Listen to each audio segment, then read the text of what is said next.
Hi, everybody, and welcome back to The Warrior Way. I posted a video, a poem this morning on the short called Everywhere You Turn, where you see God every single second. What's amazing about this spiritual journey that I've been on, and that I'm sure many of you, that if you're on this journey, you know exactly what I'm talking about, is that every day you go further in, every day you just start to trust more and more, and the fear starts to go away slowly.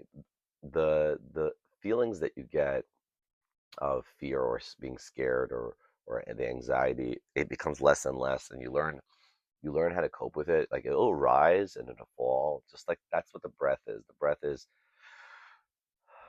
letting it go, like the waves of the ocean, that they go back and forward. And it's all of nature. If you watch nature, the darkness and the light, that it's always here. It's not going away, in the sense of, like, I guess if you become fully enlightened, as I mentioned in the poem this morning, like, you become enlightened at your own pace. I guess if you're fully enlightened, if you're being like Jesus or being like Maharaji or being uh, like Gandhi, it seems like they were fully enlightened. They could be here, they could be in this world and another world and other realms at all at the same time. And I guess that's what enlightenment is: being able to traverse all the different realities at the same moment. Being There's stories about Maharaji being in multiple places at the same time. I'm sure Jesus has the same stories and others like them. And regular people like ourselves have the ability to exactly go on this path. We are on this path. All of us are on this path, regardless if you know it or not. It's just that each one of us has our own pace to when we get there. There's no race. As I mentioned, there's no race. It's just taking things slow. It's allowing yourself to breathe and to feel. But at some point, you start to know where you're at, where you're like, all right, I've been doing this thing for such a long time that I'm going to fully trust this version of myself now, that, wow, this is real. Like, it's that's why we study. That's why we watch these videos. Like, if you're on here now, it's exactly why you're watching my video. And the same reason I watch videos similar to myself as well, is that we're like looking towards others to make sure that we're on the right path, in a sense, like the people that came before us. And each person's on their own journey. And even the people you're listening to, even myself, like, there are still things that we're struggling with. We have our own struggle. Each person's on their own path. So each person has the growth never ends. This is not a journey that stops. It's a forever thing. Again, that could be overwhelming for people, for that feeling of forever. I remember when I was younger, even now, sometimes I have that thought of, like, whoa, this is forever. But every time now I have the thought, as I look at my wall where I wrote "Be Here Now," that's exactly what I do. Is that I breathe back into the now. I breathe into this moment, saying, okay, so if it's forever, then I might as well get really good at being in the now, because this is forever. This now moment is forever. It's now, now, now. Forever is a long time when you're thinking in terms of, like, linear life, like past, present, future. But if you just realize that actually nothing is happening, nothing's ever happened, it's just we're existing in this moment and letting it go. And I know for a lot of people, it's like, well, they want to know they're secure. They want to know they're safe, right? They want to know they're safe. They have the money, they have the love, they have the shelter, they have the food, they have all the things they need. And the truth is, if you're listening to this video right now, that's the point. You have it right now. And you stay with that. It's that moment of stay with that. And that's what I do. It's like, stay with that. You have it right now. You don't need it tomorrow. You don't need it yesterday. You need it now. You have it now, because you're listening to this video now and you're not ravaging for food right now in this current moment. So the point is that right now, especially if you're watching in a stable environment and things like that, like, look at all the things you have and then being grateful for that. Like, I'm grateful for my environment. I'm grateful for my children. I'm grateful for my food. I'm grateful for the love that I have, for the love I have for myself. I'm grateful for God. And I keep on going into that place of gratitude and love. And whatever that fear creeps in, to really just take that breath and be like, I have everything I need right now. What else do you need? The future didn't happen yet. But once you know you're in this moment, and every moment you go from there, and you have to fully trust the mystery, which is a very hard thing, because, again, the programming that we've been put under is to not trust, is to fear of the fear that you're going to fall, that it's all going to go to shit, right? It's all going to go to crap. It's all going to turn to garbage. That's what the movies teach us. That's what the world has been teaching us through programming. Schools schools have been teaching all the children that. parents have been teaching their children that, like, you have to do this, you have to do that, and if you don't do, what's going to be? Oh my God, and the world's going to fall apart, and there's going to be destruction, and we have to fight. And the people that are aware beings, like, the ones that I look up towards, they don't talk about fighting. They talk about peace. They talk about love. They talk about being a peaceful and loving person fully, trusting that if you do that, your reality changes. It's your reality. If you stop watching the news, for example, your reality changes to not be in that divisiveness. That doesn't mean you should stop watching the news. If you want to watch it, go ahead. But again, the more you get out of that fighting mentality, that divisiveness, the movies that bring up that fighting. And again, I watched some of this stuff too. And but I just learned to pull back the reins a little bit, not to engage with it so much, and also realize that it's not what it really is. It's just a movie. It's just like the news. It's like a movie. Watch a movie now. It feels so real, like all this stuff is happening, but really it's their opinions. They talk about their opinions vis-a-vis what's happening in the world, as opposed to being like, okay, work on my own peacefulness. If I work on my own peacefulness, maybe that can radiate peace into the world, and there can be more peace in the world. Now, if you're a rational person, listen to this. You're very rational, and you have to be rational. Well, how is that going to help anything that's going on in the world? You have to go out and do stuff, and you have to put up a sign and walk around with protest signs saying peace, peace, peace. And yes, I understand that. And yes, if that you want to do that, just make sure when you're doing that, you're peaceful. When you have that sign, that you're actually peaceful, and that you're not angry towards the police officers, and you're not angry at people that are disagreeing with you, and you could show them love too. It's the real love that we want to the world has to be love that we have for ourselves fully, loving this whole entire being, not just this physical body, but the person behind it, the soul behind all of this. It's something that only happens, I think, when you start to become fully in the now, and you start to become more present and more present. And it's not a competition with other people. When you start this journey, oftentimes you're with some people, and you might be having some people that you're doing this journey with, and then everyone's trying to do it, free themselves in a sense. But it's not a competition, because each person is going to go at their own pace.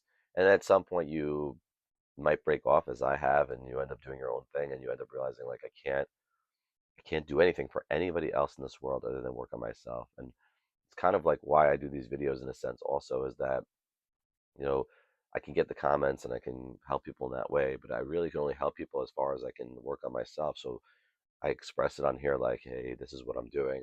This is how I see the world. So it's not for you to see it my way. It's not for you to take on the things I'm doing. It's for you to see it your own way. It's for me to show you that you can be your own version. You can do it your own way. You don't have to create YouTube videos. You can go live your life and do it exactly what it is you're doing, and be that kind of person in what you're doing. I had to do it my own way. I had to come on here. I had to leave my job. I had to mm, full on dive into this God mystery. Um, it's what I had to do. And some people's pace, everyone I think gets to that place at some point, right? You end up dying. So you end up giving up your job, your religions, your spouse, your everything. Because once you physically die in this, then you go on to the next life, whatever that life is, which is the next incarnation. Once you go into that next life, you don't take any of this with you, in a sense. Like, you don't get to take any of this stuff with you. So we all going to let go, and when we're going to let go.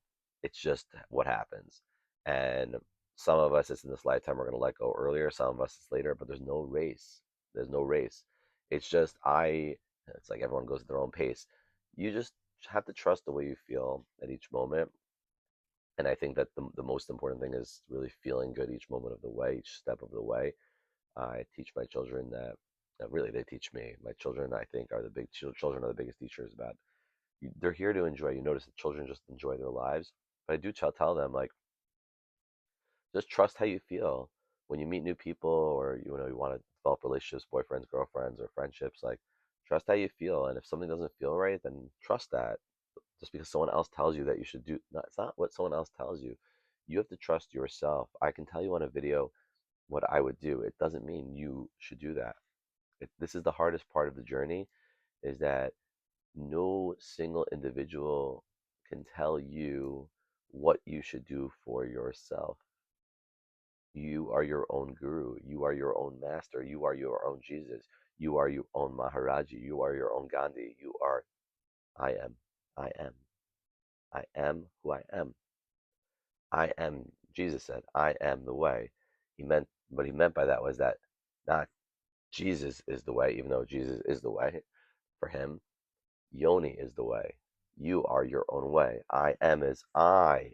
The I is the M. We all are one. So the I is the one of the whole, and I is the way. I am is a whole sentence.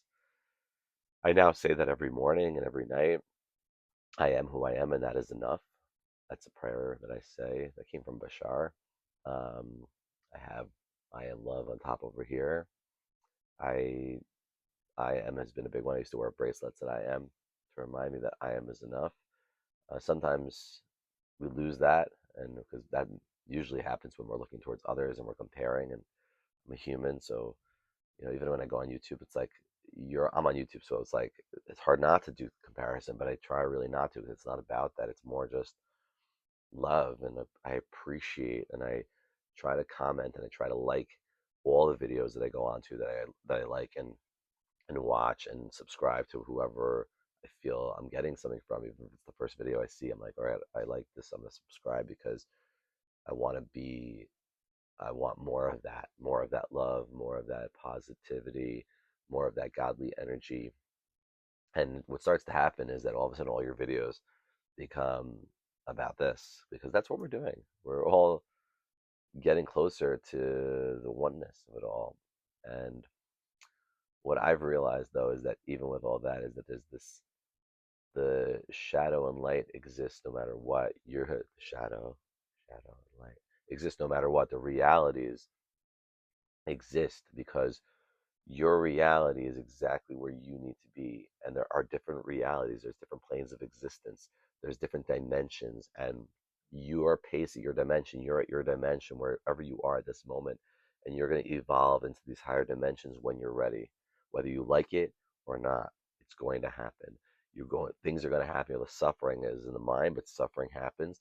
So we refine ourselves. So we eventually extricate ourselves from this physical existence into these other realms. So it happens at its own pace. It's going to happen. But your reality shifts when your reality shifts.